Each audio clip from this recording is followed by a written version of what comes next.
السلام علیکم۔ آج آپ کی خدمت میں حاضر ہوئے ہیں عمران سیریز کے ناول ریڈ ہاک کے 7ویں حصے کے ساتھ، جو کہ طنز و مزاح، فائٹنگ اور سسپینس سے بھرپور ہے۔ ویڈیو میں آگے بڑھنے سے پہلے آپ سب سے گزارش ہے کہ اردو صفحہ چینل کو سبسکرائب کر دیں تاکہ ہر نئی آنے والی ویڈیو کا نوٹیفیکیشن آپ کو مل سکے۔ عمران کے پاس جلد ہی پرائم منسٹر ہاؤس سے ان کا ملٹری سیکریٹری پہنچ گیا۔ عمران نے اپنے اسسٹنٹ کو ہیومن رائٹس کے چیف اسسٹنٹ کے بارے میں ہدایت دی اور ملٹری سیکریٹری کرنل کروسٹ کے ساتھ ان کے مخصوص کار میں ایمبیسی سے باہر آ گیا۔ کرنل کروس تیز رفتار سے کار چلاتا ہوا اسے پرائم منسٹر ہاؤس میں لے گیا۔ اسے عمران کو لے جا کے میٹنگ روم میں بٹھایا اور خود پرائم منسٹر کو اطلاع دینے کے لیے باہر نکل گیا۔ عمران نے پرائم منسٹر ہاؤس میں موجود حفاظتی انتظامات کو نصب کر لیا تھا۔ دروازے اور راہداریوں سے گزرتے ہوئے خفیہ کیمروں سے باقاعدہ اس کی تصویریں اتاری گئی تھیں اور جگہ جگہ کیمرے لگائے گئے تھے جو باقاعدہ اس کو چیک کر رہے تھے۔ اس کے وہاں ہر طرف نیلے رنگ کی روشنی پھیلی ہوئی تھی۔ عمران اس نیلی روشنی کے بارے میں بھی جانتا تھا۔ یہ بلیو ریز تھی جس کی موجودگی میں کمپیوٹرائز مشینوں سے نہ صرف اس کے جسم کی اسکیننگ کی جا سکتی تھی بلکہ اس کے ذہن کو بھی پڑھا جا سکتا تھا۔ بلیو روز کو دیکھتے عمران نے اپنے ذہن کو فرسٹ سیکریٹری رابنسن کے جیسا ذہن بنا لیا تھا۔ اسے ان تمام خیالات کو اپنے ذہن سے نکال دیا تھا کہ وہ یہاں کیا کرنے آیا ہے۔ عمران کو وہاں بیٹھے ہوئے تھوڑی ہی دیر گزری ہوگی کہ کرنل کروسٹ اندر آ گیا۔ اس کے ساتھ ایک خوش شکل نوجوان تھا۔ اس نوجوان نے نیوی کلر کا سوٹ پہن رکھا تھا۔ اس نوجوان کو دیکھ کر عمران کی آنکھوں میں چمک سی آ گئی تھی۔ وہ اس نوجوان کو اچھی طرح سے پہچانتا تھا۔ وہ کوئی اور نہیں، ریڈ ہاک تھا۔ وہ ریڈ ہاک جس نے اس کے لیے اور اس کے ساتھیوں کے لیے اسرائیل میں داخل ہونے کے تمام راستے بند کر دیے تھے۔ سوری سر، پرائم منسٹر صاحب پریزیڈنٹ صاحب سے فون پر بات کر رہے ہیں۔ وہ جیسے ہی فارغ ہو گئے آپ کو ان تک پہنچا دیا جائے گا۔ تب تک آپ ان سے ملیں۔ یہ ریڈ ہاک ہیں، چیف آف ریڈ ہاک گروپ۔ یہ آپ سے کچھ پوچھنا چاہتے ہیں۔ امید ہے آپ ان سے تعاون کریں گے۔ کرنل کروسٹ نے عمران سے مخاطب ہو کر کہا تو عمران نے اٹھ کر ریڈ ہاک سے ہاتھ ملایا جو اسے گہری نظروں سے دیکھ رہا تھا۔ بیٹھے، ریڈ ہاک نے عمران سے کہا تو عمران بیٹھ گیا اور ریڈ ہاک اس کے سامنے بیٹھ گیا۔ اس کی چمکدار آنکھیں عمران کے چہرے پر گڑی ہوئی تھیں جیسے وہ آنکھوں میں عمران کے چہرے کی اسکیننگ کر رہا ہو۔ آپ کچھ لیں گے سر؟ کرنل کروسٹ نے عمران سے مخاطب ہو کر کہا۔ نو تھینکس، عمران نے کہا۔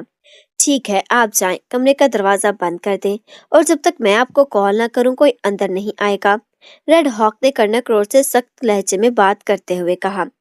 اوکے سر، یس سر، کرنل کروسٹ نے کہا اور کمرے سے نکلتا چلا گیا۔ اسے کمرے کا دروازہ بند کر دیا۔ عمران نے سٹنگ روم کی دیواروں پر مخصوص اینیمل دیکھ لیا تھا۔ دروازہ بند ہوتے ہی اس اینیمل پر ہلکی ہلکی چمک آ گئی تھی جو اس بات کو ظاہر کر رہی تھی کہ کمرے کو باقاعدہ ساؤنڈ پروف کر دیا گیا ہے۔ اب نہ باہر کی کوئی آواز اندر آ سکتی تھی اور نہ اندر کی آواز باہر جا سکتی تھی۔ آپ کا نام؟ ریڈ ہاک نے تیز نظروں سے عمران کو گھورتے ہوئے کہا۔ سر رابنسن، عمران نے کہا۔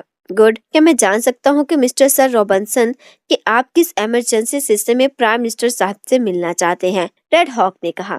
میں ایک حکومتی معاملے پر پرائم منسٹر صاحب سے ڈسکس کرنا چاہتا ہوں، عمران نے کہا۔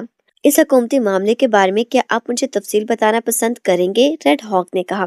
سوری، پرائم منسٹر صاحب سے میری فون پر بات ہو چکی ہے۔ میں نے ان سے جو بات کرنی ہے وہ انتہائی اہم ہے، عمران نے کہا۔ پرائم منسٹر صاحب نے مجھے آپ کے پاس اپنا نمائندہ خصوصی بنا کر بھیجا ہے۔ آپ مجھ سے کھل کر بات کر سکتے ہیں، ریڈ ہاک نے کہا۔ کیا مطلب؟ کیا پرائم منسٹر صاحب مجھ سے ملاقات نہیں کریں گے؟ عمران نے چونک کر کہا۔ وہ آپ سے ملاقات ضرور کریں گے مسٹر رابنسن، مگر ان سے ملنے سے پہلے آپ کو مجھ سے بات کرنا ہوگی، ریڈ ہاک نے کہا۔ کیا بات کرنا ہوگی؟ عمران نے تنگ آ کر کہا۔ یہی کہ آپ کو آج ہی پرائم منسٹر صاحب سے ملاقات کرنے کی ضرورت کیوں پیش آ گئی؟ اگر آپ نے ضروری امور پر بات کرنی تھی تو شیڈیول کے مطابق آپ نے پرائم منسٹر صاحب سے پہلے وقت کیوں نہیں لیا؟ آپ نے پرائم منسٹر سے بات کرتے ہوئے کہا تھا کہ آپ کو آج ہی کریمیا واپس جانا ہے، لیکن نہ ہی آپ نے اب تک اپنا طیارہ چارٹر کروایا ہے۔ اور ریڈ ہاک کہتے کہتے خاموش ہو گیا اور عمران نے اسے گہری نظروں سے گھورتے ہوئے کہا۔ وہ سمجھ گیا تھا کہ ریڈ ہاک کو اس پر شک ہو گیا ہے، اس لیے وہ اس سے اس طرح الگ کمرے میں سوال کر رہا ہے۔ اگر آپ کو ایکریمیا میں جب بھی طلب کیا جاتا ہے، اس کی ہدایات یا تو ایکریمی صدر دیتے ہیں یا وزارت خارجہ، ریڈ ہاک نے عمران کو معنی خیز نظروں سے گھورتے ہوئے کہا۔ ہاں پھر؟ عمران نے اسی انداز میں کہا۔ مسٹر رابنسن، میں نے انکوائری کرائی ہے، نہ ہی آپ کے ایکریمیا کے صدر نے طلب کیا ہے اور نہ ہی وہاں سے آپ کو ایکریمیا واپس بلانے کا کوئی نوٹیفیکیشن جاری کیا گیا ہے، ریڈ ہاک نے کہا۔ عمران دل ہی دل میں اس کی ذہانت کو داد دینے لگا۔ ریڈ ہاک نے واقعی ذہانت سے کام لیا تھا اور اس کے یہاں آنے سے پہلے ہی اس کے بارے میں تمام انکوائری کر لی تھی۔ آپ کا کیا خیال ہے کہ اکریمی صدر آپ کو خود بتائیں گے کہ انہوں نے مجھے طلب کیا ہے یا نہیں؟ عمران نے کہا، نہیں، مجھے یہ بات ملٹری سیکریٹری نے بتائی ہے اور اکریمی امور پر ملٹری سیکریٹری ہی عمل درآمد کرتے ہیں، ریڈ ہاک نے کہا۔ ہوں میری صدر مملکت سے بات ہوئی تھی، آپ بلا وجہ میرا اور اپنا وقت ضائع کر رہے ہیں، عمران نے جھلا کر کہا۔ اب وہ کاغذات مجھے دکھائے جن پر آپ نے پرائم منسٹر کے دستخط لینے ہیں، ریڈ ہاک نے کہا۔ کیوں؟ میں وہ اپنے اہم کاغذات آپ کو کیوں دکھاؤں؟ عمران نے غراتے ہوئے کہا۔ میں ان کاغذات پر پرائم منسٹر صاحب کے دستخط کرواتا ہوں، ریڈ ہاک نے فوراً کہا۔ مسٹر ریڈ ہاک، آپ میری توہین کر رہی ہیں۔ جن کاغذات پر میں نے دستخط کرانے ہیں میں ان کو سوائے پرائم منسٹر کے کسی کے سامنے اوپن کرنے کے بارے میں سوچ بھی نہیں سکتا۔ آپ میری پرائم منسٹر صاحب سے بات کروانی ہے تو کروائیں، ورنہ مجھے جانے دیں۔ بعد میں جو ہوگا اس کی ذمہ داری آپ پر اور پرائم منسٹر آف اسرائیل پر عائد ہوگی، عمران نے غصیلے لہجے میں کہا۔ آپ کی بیوی ایکریمیا میں ہی ہے نا؟ ریڈ ڈاگ نے اس کے انداز کی پرواہ کیے بغیر کہا۔ بیوی کیا مطلب؟ عمران نے چونک کر کہا۔ کیا مجھے اپنی بیوی کا نام بتانا پسند کریں گے؟ ریڈ ہاک نے کہا تو عمران نے بے اختیار ہونٹ بھیج لیے۔ آپ زور سے زیادہ سمارٹ بننے کی کوشش کر رہے ہیں مسٹر ریڈ ہاک، عمران نے حلق کے بل گڑاتے ہوئے کہا۔ وہ تو میں ہوں، ریڈ ہاک نے پہلی بار مسکراتے ہوئے کہا۔ آخر آپ کا یہ سب کچھ پوچھنے کا مقصد کیا ہے؟ کیا چاہتے ہیں آپ؟ عمران نے کہا۔ چہرہ اور حلیہ بدل لینے سے انسان کی شخصیت نہیں بدل جاتی عمران، ریڈ ہاک نے کہا تو عمران پہ اختیار چونک پڑا۔ عمران؟ کون عمران؟ عمران نے فوراً کہا۔ بس عمران، اب یہ سب ڈرامہ بازی بند کرو، میں تمہاری اصلیت جان چکا ہوں۔ تم نے اچھا میک اپ کر رکھا ہے اور تمہارا لہجہ بھی سر رابسن جیسا ہی ہے، مگر تم نے شاید یہ نہیں جانتے کہ سر رابسن میرے دوست ہیں، ان کے ساتھ میرا اس قدر اٹھنا بیٹھنا ہے کہ جس کے بارے میں تم سوچ بھی نہیں سکتے، ریڈ ہاک نے کہا۔ اچھا، میرے لیے واقعی نئی خبر ہے، عمران نے اس بار اصل انداز میں کہا تو ریڈ ہاک پہ اختیار مسکرا دیا۔ تم حیران تو ہو رہے ہوگے کہ میں اس طرح تمہارے سامنے اکیلا بیٹھا کیا کر رہا ہوں، ریڈ ہاک نے مسکراتے ہوئے کہا۔ مجھے حیران ہونا نہیں آتا، تم سکھا دو، عمران نے منہ چلاتے ہوئے کہا۔ سب کچھ سکھا دوں گا، فی الحال تم مجھے یہ بتاؤ کہ تم یہاں کیوں آئے ہو، ریڈ ہاک نے کہا۔ پرائم منسٹر سے پنگ پونگ کھیلنے، عمران نے کہا۔ کیا تم پرائم منسٹر کو قتل کرنا چاہتے ہو؟ ریڈ ہاک نے اسے تیز لفظوں سے گھورتے ہوئے کہا۔ ارے نہیں، میں اس قدر ظالم اور بے رحم نہیں ہوں، پرائم منسٹر کو ہلاک کرنے سے مجھے کیا حاصل ہوگا؟ ایک جائے گا تو اس کی جگہ دوسرا آ جائے گا، آنے والا بھی ظاہر ہے یہودی ہی ہوگا، اور کسی یہودی سے مسلمان کی بھلائی کی توقع کیسے کی جا سکتی ہے، عمران نے کہا۔ تو پھر یہاں کیوں آئے ہو؟ ریڈ ہاک نے کہا۔ بتایا تو ہے، پرائم منسٹر سے پنگ پونگ کھیلنے آیا ہوں، اب وہ نہیں آئے گا تو کوئی بات نہیں، تم تو ہونا، عمران نے مسکراتے ہوئے کہا تو ریڈ ہاک اس کی مسکراہٹ دیکھ کر چونک پڑا۔ کیا مطلب؟ ریڈ ہاک نے کہا۔ اب تو مجھے پرائم منسٹر کے پاس لے جاؤ اور میرا ان کا پنگ پونگ کا پیچ کراؤ گے، عمران نے کہا۔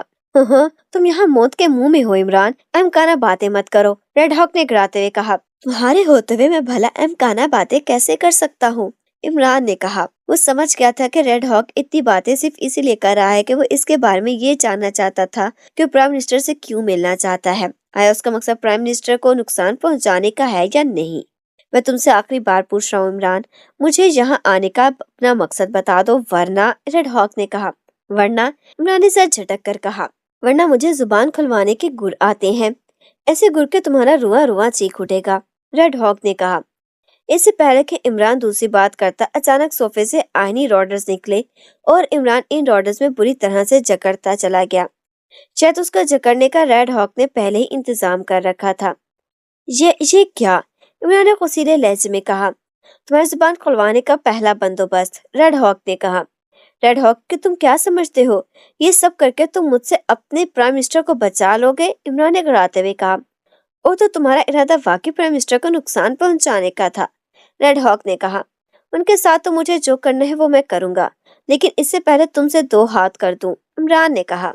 یہ بات جکڑے جانے سے پہلے کرتے تو اچھی تھی، ریڈ ہاک نے کہا۔ تو اب کیا ہے، عمران نے کہا۔ اس میں کٹاک کٹاک کی آواز سنائی دی اور عمران کے گر سے راڈزیں کھل کر واپس صوفے میں غائب ہو گئیں جیسے باہر نکلے تھے۔ دیکھ کر ریڈ ہاک بے اختیار اچھل پڑا۔ یہ کیسے ہو گیا؟ یہ راڈرز کیسے کھل گئے؟ ریڈ ہاک نے حیرت زدہ انداز میں چیختے ہوئے کہا۔ تم کیا سمجھتے ہو میں یہاں خالی ہاتھ آیا تھا؟ مجھے معلوم تھا یہاں پرائم منسٹر ہاؤس میں میرا تم سے بھی ٹکراؤ ہو سکتا ہے اور تم ہر حال میں میرے سامنے آؤ گے۔ تم کیا سوچتے ہو اور کیا کرتے ہو یہ میں جانتا ہوں ریڈ ہاک، میں یہاں پرائم منسٹر کے ساتھ ساتھ تمہارا بھی بندوبست کر کے آیا تھا، عمران نے ایک بار پھر مسکراتے ہوئے کہا۔ تم یہاں سے زندہ واپس نہیں جا سکتے عمران، ریڈ ہاک نے زخمی بھیڑے کی طرح غراتے ہوئے کہا۔ جیسے بھی جاؤں، تمہیں بہرحال اپنے ساتھ لے کر جاؤں گا، عمران نے کہا تو ریڈ ہاک کا چہرہ اور زیادہ غضبناک ہو گیا اور اس نے اچانک اٹھ کر عمران پر چھلانگ لگا دی۔ وہ تینوں کرالنگ کرتی ہوئی آگے بڑھ رہی تھیں۔ ان کے سامنے خاردار تاروں کی باڑ تھی اور دوسری طرف اسرائیل فوجی تھے۔ ایک طرف بڑے بڑے فوجی ٹرک کھڑے تھے۔ ان ٹرکوں کو دیکھ کر وہ تینوں اس طرف آ گئی تھیں اور انہوں نے ان ٹرکوں کی آڑ میں داخل ہونے کا پروگرام بنا لیا تھا۔ ان تاروں میں کرنٹ ہے، کراس نے خاردار تاروں کو غور سے دیکھتے ہوئے کہا، جن کے کناروں پر ننھے ننھے جکنوں سے چمکتے ہوئے دکھائی دے رہے تھے، جو اس بات کا اشارہ تھا کہ ان کو جنریٹر سے بجلی سپلائی کی جا رہی ہے۔ خاردار تاروں کا باقاعدہ سسٹم بنا کر وہاں پھیلایا گیا تھا جو کافی بلندی تک چلا گیا تھا۔ ہاں، ہمیں نظر آ رہا ہے، جولیا نے کہا۔ ہمیں دوسری طرف جانے کے لیے اس پاور سپلائی کو روکنا پڑے گا، سوالیا نے کہا۔ کراسٹی، کیا تم اس پاور سپلائی کو روک سکتی ہو؟ جولیا نے کراسٹی سے پوچھا۔ ہاں، کیوں نہیں؟ کراسٹی نے اس بات میں سر ہلا کر کہا۔ اس نے اپنے بیگ سے ایک موٹی تار نکالی۔ اس تار کے دونوں طرف کلپ لگے ہوئے تھے۔ ان تینوں نے چونکہ پہلے سے ہی ربڑ سول کے جوتے اور دستانے پہن رکھے تھے، اس لیے کراسٹی نے کندھوں سے بیگ اتار کر ان کے حوالے کیا اور تار لے کر رینگتی ہوئی باڑ کی طرف بڑھنے لگی۔ احتیاط سے، جولیا نے کہا۔ کراسٹی رینگتی ہوئی تاروں کے قریب آ گئی۔ اسے سر اٹھا کر ادھر ادھر دیکھا۔ دوسری طرف جو کہ ٹرک کھڑے تھے، اس لیے اس طرف سے کسی کے دیکھ لینے کا احتمال ہی نہیں ہو سکتا تھا۔ کراسٹی نے ایک کلپ سپارک کرنے والی تار کے ساتھ لگایا اور غور سے دوسری تار کو دیکھنے لگی۔ ان تاروں میں بھی چونکہ نیگیٹو پازیٹیو تاریں تھیں، اس سے کراسٹی ایک کلپ نیگیٹو اور دوسرا پازیٹیو پر لگانا چاہتی تھی۔ جن تاروں میں سپارکنگ تھی وہ ظاہر ہے پازیٹیو تاریں تھیں۔ ان میں صرف ایک تار ایسی تھی جو جال سے الگ نظر آ رہی تھی اور اس میں سپارکنگ بھی نہیں تھی۔ کراسٹی نے ہاتھ اٹھایا اور دوسرا کلپ اس تار کے ساتھ لگا دیا۔ جیسے اسے تار کے ساتھ کلپ لگایا، ہلکے سے دھماکے کے ساتھ چنگاریاں سی اڑ کر کراسٹی کے ارد گرد گری۔ اس لمحے دور ایک زوردار دھماکہ ہوا اور ایک طرف سے فوجیوں کی تیز آوازیں سنائی دینے لگیں۔ نیگیٹو اور پازیٹیو تاروں کو ملانے سے تاروں میں پاور سپلائی کرنے والا جنریٹر برسٹ ہو گیا تھا۔ آؤ جلدی، کراسٹی نے پلٹ کر سوالیا اور جولیا سے کہا تو وہ رینگتی ہوئی اس کے قریب آ گئی۔ میں نے برقی رو منقطع کر دی ہے۔ اس سے پہلے کہ وہ جنریٹر کو اٹیک کریں یا اس طرف کوئی آئے، ہمیں فوراً ان تاروں کو کاٹ کر اندر جانا چاہیے، کراسٹی نے کہا تو جولیا اور سوالیا نے اس بات میں سر ہلا دیے۔ انہیں بیگوں سے پہلے ہی کٹر نکال لیے تھے۔ کٹر سے انہوں نے تاریں کاٹی اور فوراً دوسری طرف آ گئی۔ دوسری طرف آتی وہ تیز سے ٹرکوں کے نیچے رینگ گئی تھیں۔ بیس کیمپ کی طرف ہر طرف فوجی دوڑتے بھاگتے پھر رہے تھے۔ باہر کو چیک کرو، فوراً، شاید باہر کی تاروں سے کوئی جانور ٹکرا گیا ہے، انہیں کسی کی چیختی آواز سنائی دی۔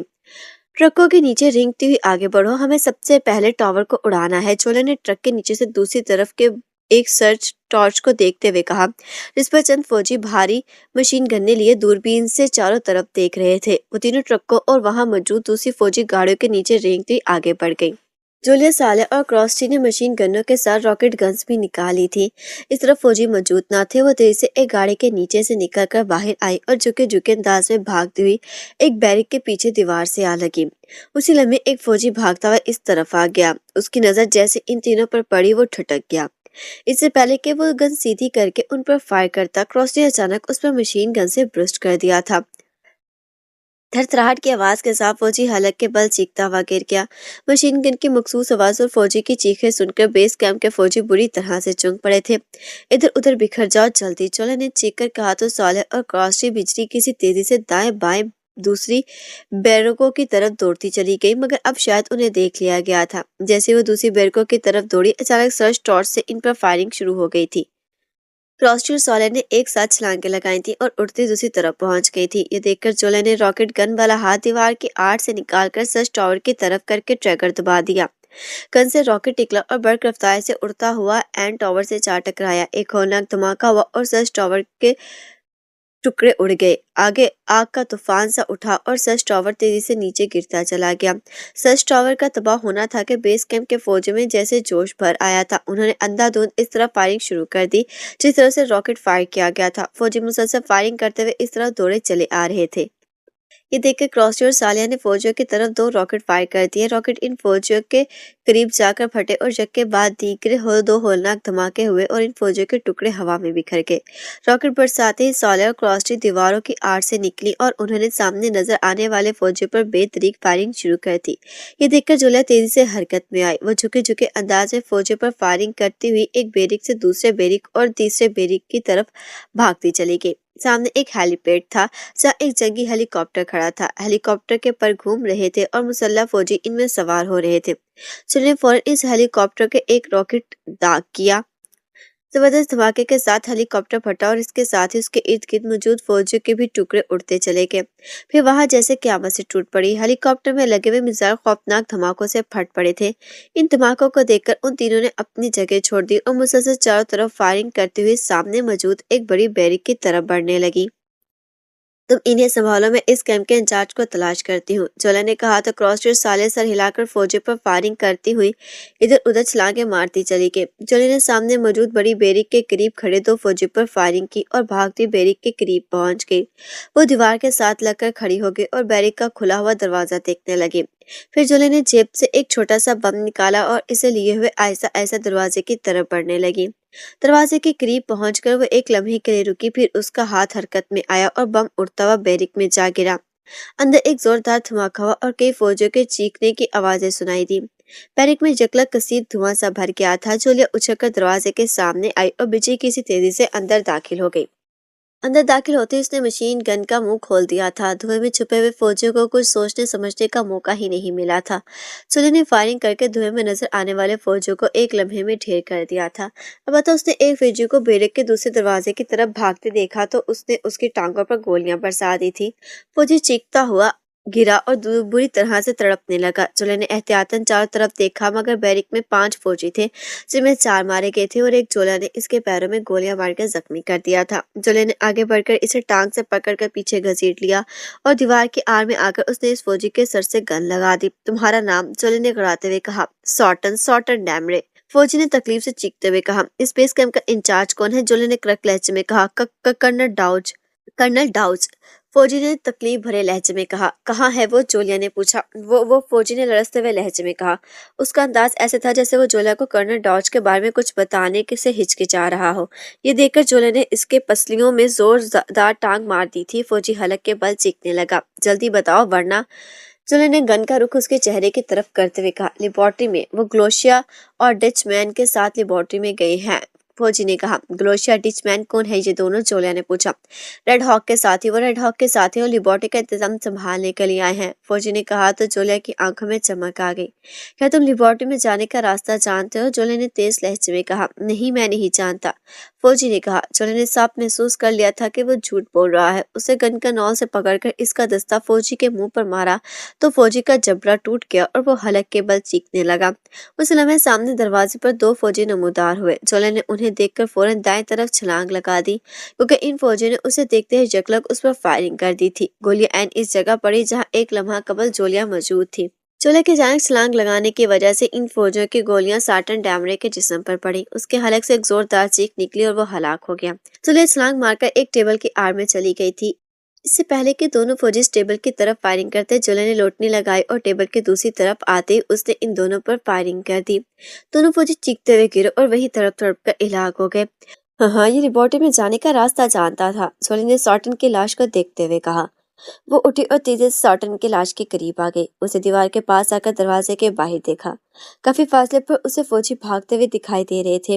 बाहर से बददस्तूर फायरिंग और धमाकों की आवाजें सुनाई दे रही थी। सालिया क्रॉसटी अभी तक डटी हुई थी। जोलिया तेजी से बैरक से बाहर निकली और एक स्टोन की आड़ में होकर सामने नजर आने वाले फौजियों पर फायरिंग करने लगी। उस लम्हे उसे दाएं तरफ से भागते हुए कदमों की आवाज सुनाई दी। उसे पलट कर देखा और फिर एक तेज सांस लेकर रह गई। सालिया क्रॉसटी इस तरफ से भागती हुई आ रही थी। शायद उन्होंने जोलिया को देख लिया था। चंद ही लम्हों में वो जोलिया के करीब पहुंच गई और उन्होंने बैरिक के करीब मौजूद सतूनों की आड़ लेकर इधर उधर फायरिंग करते हुए फौजियों को निशाना बनाना शुरू कर दिया। पता चला कि इस कैंप का इंचार्ज कौन है? सालिया ने जोलिया से मुखातिब होकर कहा। हाँ, इस कैंप का इंचार्ज कर्नल डाउच है, जोलिया ने कहा। कहाँ है वो? सालिया ने पूछा। वो रेड हॉक के 2 साथियों के साथ लेबोरेटरी में चला गया है, जोलिया ने कहा। और लेबोरेटरी में जाने का रास्ता मालूम हुआ है? सालिया ने कहा। नहीं, लेकिन बहरहाल लेबोरेटरी में जाने का एक रास्ता इसी बेस कैंप में है। हमें रास्ते को तलाश करना है। लेबोरेटरी को तबाह करने के लिए इसके अंदर जाना जरूरी है, जोलिया ने कहा। तो फिर क्या करें, यहाँ तो फौजियों की बड़ी तादाद मौजूद है।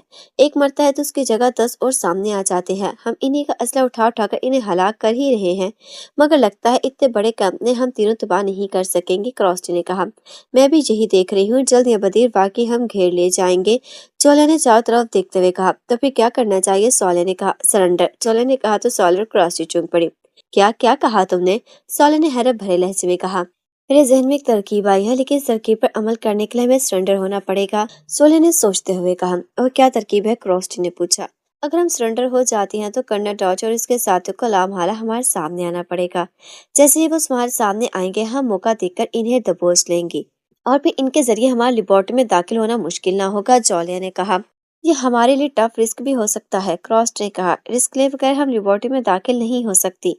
बेमौत मरने से अच्छा है कि हम रिस्क लेते हुए लेबोरेटरी में पहुंच जाए। हमारा मकसद लेबोरेटरी की तबाही है।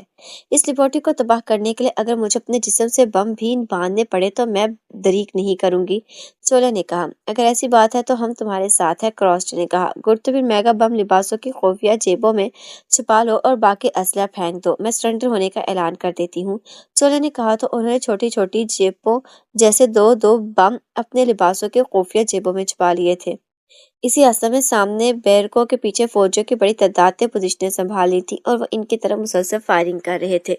रुक जाओ, फायरिंग रोक दो, मैं तुमसे बात करना चाहती हूँ, जोले ने जोर से चीखते हुए कहा। तेज फायरिंग की आवाज में शायद किसी ने इसकी आवाज सुन ली थी, क्योंकि अचानक ही फायरिंग को रोक दिया गया था। कौन हो तुम, सामने से एक चीखती आवाज सुनाई दी।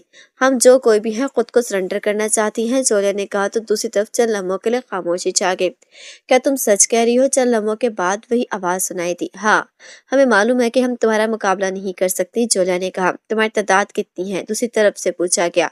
3, हम 3 है, जोलिया ने कहा। सिर्फ 3? और क्या तुम 3 लड़कियां हो, दूसरी तरफ से हैरत भरे लहजे में कहा। उसका अंदाज ऐसे था जैसे वो अब तक यही समझ रहे थे कि इन पर दुश्मनों की पूरी फौज ने हमला कर दिया है।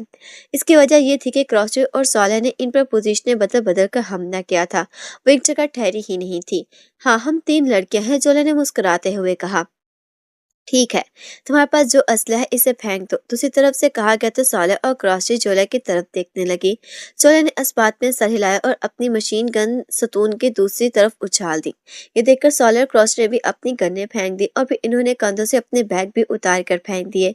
अब तुम तीनों सिरों पर हाथ रखकर सतूनों के पीछे से बाहर आ जाओ। अगर तुम में से किसी ने कोई गलत हरकत की तो वो अपनी मौत की जिम्मेदार खुद होगी, दूसरी तरफ से चीख कर कहा गया। इन तीनों ने हाथ रखे सरों पर और धड़कते दिलों के साथ सतूनों के पीछे से निकल आई। दुश्मनों से कोई बैत ना था, वो इन्हें देखकर उन पर फायरिंग भी खोल सकते थे, मगर खैरियत गुजरी। दुश्मनों ने उन पर फायरिंग न की थी। जैसे ही वो सतूनों के पीछे से निकली, बैरकों ने पीछे से जैसे मुसल्लह फौजों का सैलाब सा उमड़ पड़ा। उन्होंने आन की आन इन तीनों को घेर लिया था। घुटनों के बल बैठ जाओ, एक फौजी ने चीखते हुए कहा। तो वो सर हिलाकर घुटनों के बल बैठ गई। ये देखकर चंद फौजी मशीन गने लिए एहतियात के साथ इनकी तरफ बढ़ने लगे। चंद ही लम्हों में फौजी ने इन तीनों को पकड़ लिया और इन तीनों के हाथ पीछे के क्लिप हथकड़ियों से बांध दिए थे। इन तीनों ने कोई हरकत ना की थी। फौजी ने उन्हें खड़ा किया और धकेलते हुए बैरिक की तरफ ले गए। इन्हें बैरिक में धकेलकर बैरिक का दरवाजा बंद कर दिया। धमाके से पानी के प्रेशर ने इन्हें बुरी तरह से ऊपर उठाना शुरू कर दिया था। वो होल से निकलकर बाहर आ गए। इससे पहले कि वो खुद को संभालते, बाहर मौजूद गोताखोर इन पर खूंखार मगर मच्छों की तरह से झपट पड़े। इनके हाथों में तेज धार बर्छियां थीं।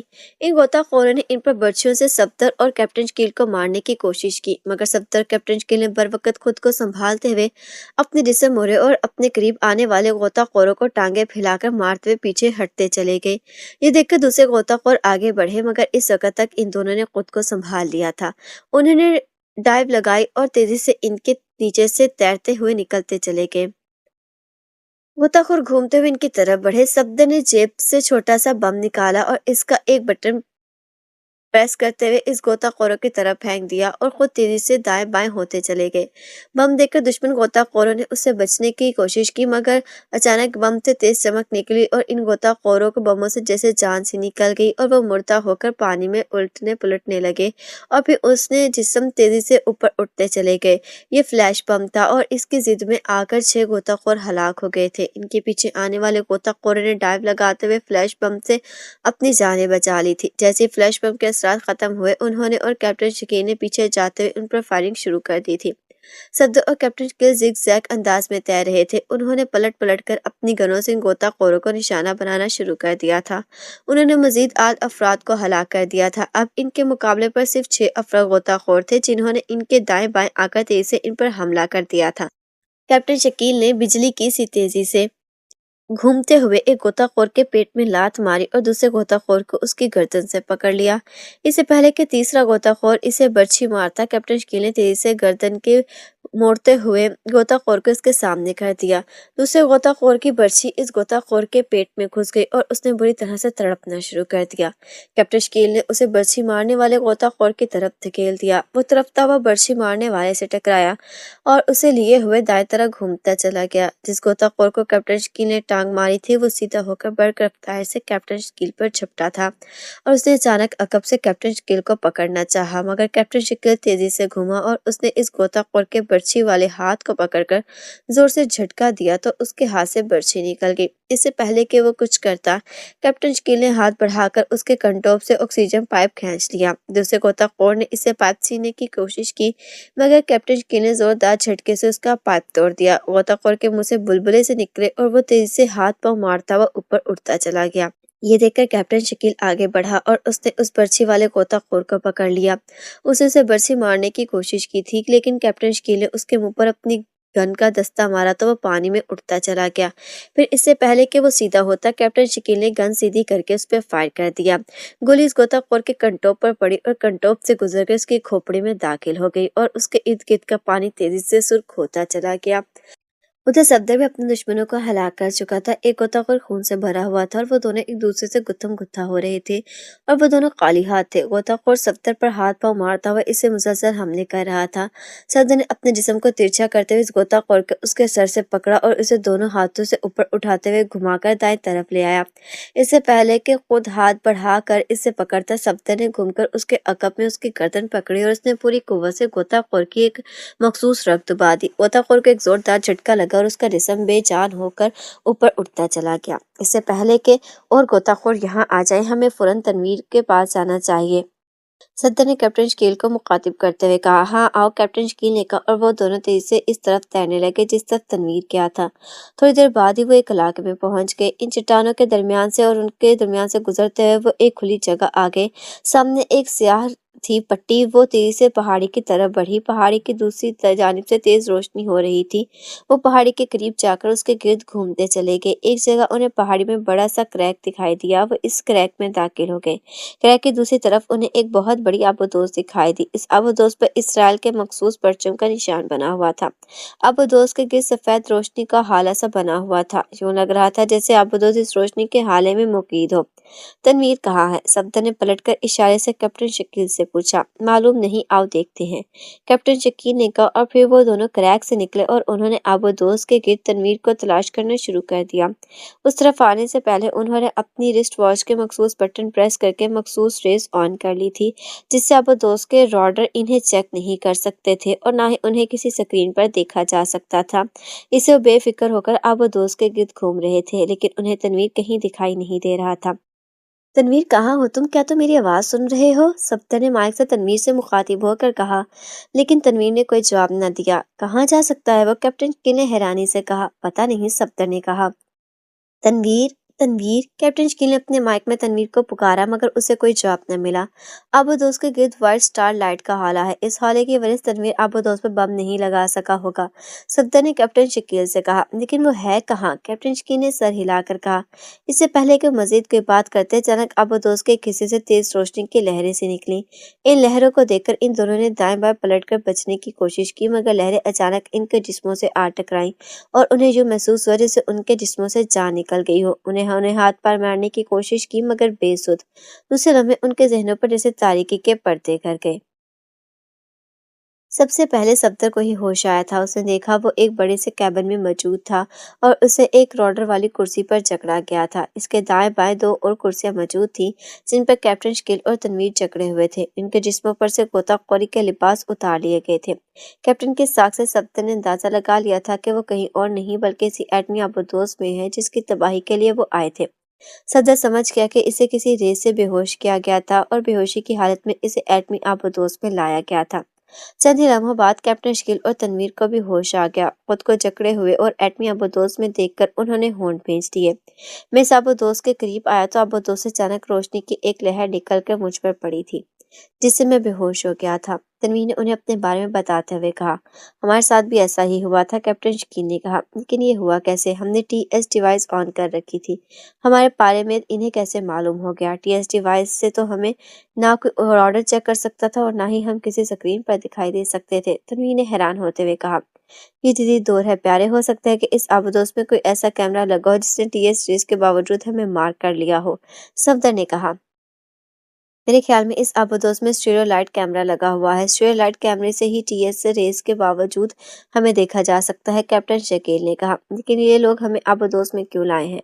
तनवीर ने कहा। इससे पहले कि सत्तर कैप्टन शकील उसकी बात का जवाब देते, अचानक उन्हें कैबिन के बाहर कदमों की आवाजें सुनाई दी। चंद लम्हों बाद दरवाजा खुला और इससे पहले कैबिन में दो मुसल्लह अफराद दाखिल हुए और फिर इनके पीछे एक उधेड़ उम्र और दो नौजवान अंदर आ गए।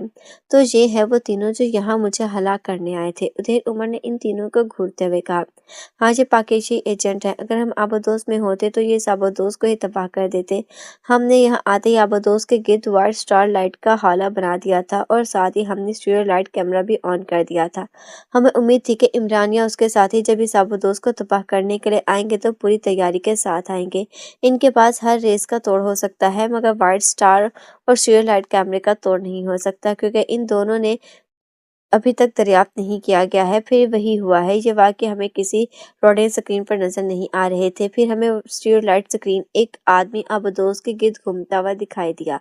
हमने स्टीरियो लाइट स्क्रीन पर चेक किया तो हमें मालूम हुआ कि इसने टीएस डिवाइस ऑन कर रखी है ताकि कोई रॉडर और कोई रेस इसे मार्क ना कर सके। इस पर नाइजम रेस फायर करके इसे बेहोश किया और इसे स्प्रे से अंदर ले आए। इसके बाद उसके दो और साथी आ गए, उन्होंने भी टीएस डिवाइस ऑन कर रखी थी। हमने इन दोनों को भी रेस फायर की और इन्हें बेहोश करके अंदर ले आए। उनके पास वाकई खतरनाक असले और बम थे जो इस आबदोस को हला कर सकते थे, एक नौजवान ने मुसलसल बोलते हुए कहा। लेकिन आपने उन्हें बेहोश क्यों किया था मिस्टर डोग्राम? आपको चाहिए था कि इन खतरनाक इंसानों को आबदोस से बाहर ही हलाक कर देते। उधर उमर ने मुंह बनाते हुए कहा, सोए समय हम रेड हॉक के साथ ही, और रेड हॉक ने हमें हुक्म दिया था कि हम उन्हें जिंदा पकड़ें। अगर उन्हें जिंदा पकड़ने में मुश्किल होती तो हम उन्हें हलाक कर देते, मगर ये तीनों आसानी से हमारे काबू में आ गए थे, इसलिए हमने अभी तक इन्हें हलाक नहीं किया। उनकी जिंदगी और मौत का फैसला रेड हॉक के हाथ में है, इस नौजवान ने कहा जिसका नाम डोग्राम था। उधेड़ उमर को देखकर और उसकी बातों से इन तीनों ने अंदाजा लगा लिया था कि उनका टारगेट सर टमोटी है। क्या ये तीन ही यहाँ आए हैं? इनके बाकी साथी कहाँ है? सर टमोथी ने मुंह बनाकर कहा, शायद ये ग्रुप्स में काम कर रहे हैं। इस तरफ तीन अफराद को ही आते देखा गया है। जिस तरह ये तीनों पकड़े गए हैं, इस तरह हमारे साथियों के हाथों इनके दूसरे साथी भी पकड़े जाएंगे, डोग्राम के दूसरे साथी ने कहा, जिसका नाम ह्यूमर था। अब आप इन्हें कहाँ ले जाएंगे? सर टमोथी ने कहा, हमने अपने साथियों को कॉल कर दी है, वो दूसरी आबदोस में यहाँ आने ही वाले हैं। हम इन्हें इस आबदोस में ले जाएंगे और फिर हम इन्हें रेड हॉक के सामने पेश कर देंगे। ह्यूमर ने कहा, जब ये पकड़े ही गए हैं तो क्या मेरा इस आबदोस में रहना जरूरी है? सर टमोथी ने कहा, यह सर, आपको इस वक्त तक इसी आबदोस में रहना होगा जब तक इसके बाकी साथी पकड़े नहीं जाते, डोग्राम ने कहा। तो सर टमोथी ने मुंह बना लिया जैसे वो एटमी आबदोस में रह रहकर उकता गया हो। तुम जानो, मैं तो जा रहा हूँ अपने कैबिन में, सर टमोथी ने कहा और कैबिन में जाने के लिए मुड़ गया। रुको सर टमोथी, तुम्हें जाने की जल्दी क्या है? अचानक तनवीर ने कहा तो उसकी आवाज सुनकर वो सब चौंक पड़े। सर टमोथी भी रुक गया और मुड़कर तनवीर की तरफ देखने लगा। तुमने मुझसे कुछ कहा है? सर टमोथी ने तनवीर की जानिब हैरत भरी नजरों से देखते हुए कहा। हाँ सर टमोथी, तुम हो ना? तनवीर ने कहा। तो तुम मेरा नाम भी जानते हो? सर टमोथी ने उसे बुरी तरह से घूर कर कहा। मैं ना सिर्फ तुम्हारा नाम जानता हूँ बल्कि तुम्हारे काम भी जानता हूँ, तनवीर ने मुस्कुराते हुए कहा। हाँ हाँ, क्या कहना है तुम्हें? सर टमोथी ने मुंह बनाकर कहा। कहना नहीं है, तुम्हें कुछ बताना चाहता हूँ, तनवीर ने कहा। क्या बताना चाहते हो? सर टमोथी ने उसी अंदाज में कहा। तुम्हें ये तो मालूम ही है कि हम यहाँ तुम्हें हलाक करने के लिए आए हैं, तनवीर ने कहा। आ ही नहीं लाए गए थे कहो, सर टमोथी ने और ज्यादा मुंह बनाकर कहा। ये तुम्हारी भूल है सर टमोथी, हम जिस काम के लिए आते हैं इसे पूरा करके जाते हैं, तनवीर ने कहा। तो उसकी बात सुनकर ना सिर्फ सर टमोथी बल्कि वहां मौजूद डोग्राम और ह्यूमर भी चौंक पड़े। क्या बकवास है, तुम क्या कहना चाहते हो? ह्यूमर ने उसे घूरते हुए कहा। तुम लोगों ने हमें एटमी आबदोस में लाकर बहुत बड़ी गलती की है, कैप्टन शकील ने कहा। तनवीर ने आई कोड में इन दोनों को समझा दिया था कि वो क्या करना चाहता है, इसलिए वो दोनों मुतमईन थे। गलती? कैसी गलती? डोगराम ने सूंघ कर कहा। पहले ये बताओ, जहाँ लाकर तुमने हम तीनों की तलाशी की थी। सप्त ने कहा। हाँ, तुम्हारे बैग और तुम्हारा सामान हमारे कब्जे में है, ह्यूमर ने जवाब में सर हिलाते हुए कहा। हमने तुम्हारी जेबों से भी सब कुछ निकाल लिया है, डोगराम ने कहा। क्या तुमने हमारे जूते चेक किए हैं? तन्वी ने कहा। जूते? ह्यूमर और डोगराम ने एक साथ चौंकते हुए कहा। हाँ, तुमने हमारे जूते ना उतार कर बहुत बड़ी हमाकत की है। मेरे जूते की एक एड़ी में क्लास्टम रेड मौजूद है। क्लास्टम रेड के बारे में जानते हो? तन्वी ने कहा। तो क्लास्टम रेड का नाम सुनकर ना सिर्फ ह्यूमर, डोगराम बल्कि सर टमोती का भी रंग बदल गया था। क्लास्टम रेड? तुम्हारा मतलब है कि केमिकल ब्लास्टर? सर टमोती ने खौफ से हकलाते हुए कहा। हाँ, केमिकल ब्लास्टर। इसका एक छोटा सा बम मेरे इस जूते की एड़ी में मौजूद है, जिसका बटन मैं प्रेस कर चुका हूँ। अब जमीन से मेरी एड़ी उठने की देर है। इसके बाद क्या होगा ये तुम बेहतर जानते हो, तन्वीर ने कहा। वो अगर क्लासरूम रेड ब्लास्ट हो गया तो हमारे साथ साथ एटमी आबोदोज भी खौफनाक धमाके से उड़ जाएगी, सर ठुमोती ने कहा। बहुत खूब, खासे समझदार हो, तन्वीर ने हंसकर कहा। ये झूठ बोल रहा है सर, हमने इनके जिस्मों को स्वंग डिटेक्टर से चेक किया था। उनके पास एक मामूली सी सुई भी नहीं थी। अगर इसके पास क्लास्टम रेड होता तो स्वंग डिटेक्टर हमें जरूर बता देता, ह्यूमर ने तेज लहजे में कहा। अहमक, स्वंग तो क्या, सुप्रीम स्वंग भी होते तो ब्लैक पॉलीथीन में बंद क्लास्टम रेड के बारे में कोई क्वेश्चन न देते। अगर तुम्हें यकीन नहीं तो ठीक है, मैं एड़ी का दबाव कम कर देता हूँ, फिर जो होगा तुम्हें खुद ही मालूम हो जाएगा, तनवीर ने कहा। तो उन सबकी नजर तनवीर के एक जूते पर पड़ गई, जिस पर तनवीर ने वाकई दबाव डाल रखा था। नहीं नहीं, रुक जाओ, पैर का दबाव कम मत करना, सचमोथी ने घबराए हुए लहजे में कहा। हाँ, अगर क्लासरूम रेड ब्लास्ट हुआ तो तुम क्या इसके ब्लास्टिंग से बच पाओगे, डोगराम ने तनवीर को घूरते हुए कहा। हम सरों पर कफन बांध कर निकलते हैं मिस्टर डोगराम, अपने मिशन को मुकम्मल करने के लिए। अगर हमें अपनी जानें भी गंवाना पड़ी तो हम नहीं घबराएंगे, कैप्टन शकील ने कहा। तो डोगराम ने बेख्तियार होंठ भेज दिए। अब इनके चेहरे पर सचमुच परेशानी लहरा रही थी। वो एक दूसरे की शक्लें देखने लगे। मुझे यकीन नहीं आ रहा कि उसके पैरों के नीचे क्लास्टम दबा हुआ है, हमर ने मुंह बनाते हुए कहा। तुम एटमी आबोदोज में हो, तुम्हारे पास यकीन पैराडोमीटर होगा, शकील ने कहा। पैराडोमीटर? हाँ है, सर मोटी ने जवाब दिया। पैराडोमीटर लाकर मेरे पैरों के करीब आओ। पैराडोमीटर के एक लम्हे में 2000 फ़ारेनहीट तक पहुंच जाएगी। इस मीटर को हीट मापने के लिए इस्तेमाल किया जाता है। इससे तुम्हें मालूम हो जाएगा कि मेरे पास क्लास्टम रेड है या नहीं, तनवीर ने कहा। ठीक है, मैं मीटर लाता हूँ। अगर तुम्हारी बात झूठ हुई तो अपने हाथों से तुम्हें गोली मार दूंगा, ह्यूमर ने कड़ा कर कहा और अपने कैबिन में निकल गया। क्या वाकई तुम सच कह रहे हो? तुम्हारे जूते में क्लास्टम रेड? डॉक्टर ने तनवीर को गौर से देखते हुए कहा। मुझे झूठ बोलने की कोई जरूरत नहीं है, तनवीर ने मुंह बनाते हुए कहा। वक्त ज़ाया मत करो, तुम क्लास्टम रेड पर से अपना पैर हटा दो। हम मरने के लिए तैयार हैं, मरते मरते सर टमोटी को भी ले डूबेंगे, इसके साथ रेड हॉक के दोनों साथी और ये एटमी आबोदोज तबाह हो जाएगी। इसराइल को इससे बड़ा और धचका क्या लग सकता है? सब्ते ने तनवीर से मुखातिब होकर कहा। नहीं मिस्टर सईद, अभी नहीं, मैं इनसे एक बात करना चाहता हूँ, तनवीर ने कहा। कैसी बात? सब्ते ने चुनकर कहा। पहले ये चेक कर लें कि वाकई मेरे पास क्लास्टम रेड है या नहीं, फिर मैं इनसे एक सौदा करूंगा, तनवीर ने कहा। तो सौदे की बात सुनकर वो सब चुप पड़े। सौदा के तुम क्या बक रहे हो खालिद? क्या यहाँ तुम यहूदियों से सौदा करने के लिए आए हो? कैप्टन शकील ने कहा। ऐसा ही समझ लो, तनवीर ने कहा। तो कैप्टन शकील ने होंठ भेज दिए। क्या सौदा करना चाहते हो तुम हमसे? सर मोटी ने उसकी तरफ गौर से देखते हुए कहा। पहले अपने साथी को तो आ लेने दो, जब पैराडोमीटर से चेक किया जाएगा कि मेरे पास क्लास्टम रेड है या नहीं, फिर बात होगी, तनवीर ने कहा। खालिद, अहमकाना बातें न करो, हमारा मिशन सर मोटी को हलाक करने का है। क्लास्टम रेड से पाँव हटाओ, मैं तुम्हें हुक्म देता हूँ, सब्ते ने कहा। सॉरी मिस्टर सईद, मैं इस वक्त तुम्हारी कोई बात नहीं सुनूंगा, तनवीर ने रुखे लहजे में कहा। क्या तुम हमारे साथ और अपने वतन के साथ गद्दारी करोगे? कैप्टन शकील ने खड़ा कर कहा। वक्त आने पर तुम्हें मालूम हो जाएगा कि मैं गद्दार हूँ या नहीं, तनवीर ने मुस्कुराकर कहा। तो सब तक कैप्टन शकील ने होंठ भेज लिए। सर टमोटी, डोगराम और दोनों मुसल्लह अफराद गौर से उनकी बातें सुन रहे थे। चंद लम्हों बाद ह्यूमर वापस आ गया। उसके पास एक बड़ा सा मशीन मीटर था। उसने आगे बढ़कर मीटर तनवीर के पैरों के पास रखा और मशीन के मुख्तलिफ बटन प्रेस करने लगा। मशीन पर एक डायल सा बना हुआ था और वहाँ एक सुई थरथरा रही थी। सुई के गिर्द 100 से 2000 तक के नंबर दर्ज थे। ह्यूमर ने मीटर का सुर्ख बटन दबाया तो अचानक सुई जैसे उछलकर 2000 के हिंसे पर पहुंच गई और मीटर से तेज सीटी की आवाज सुनाई देने लगी। इस आवाज को सुनकर वो सब उछल पड़े। सुई को 2000 के हिंसे पर देखकर ह्यूमर की आंखें फटने के करीब हो गई थी।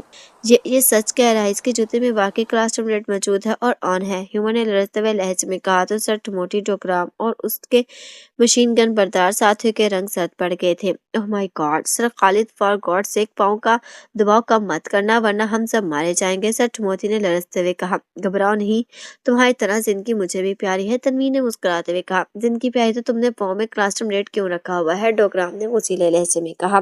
خالد میں اب بھی کہہ رہا ہوں کہ کلاسٹرم ریٹ بلاسٹ کر دو ورنہ، سبت نے کرا کر کہا۔ ورنہ کیا مسٹر سعید؟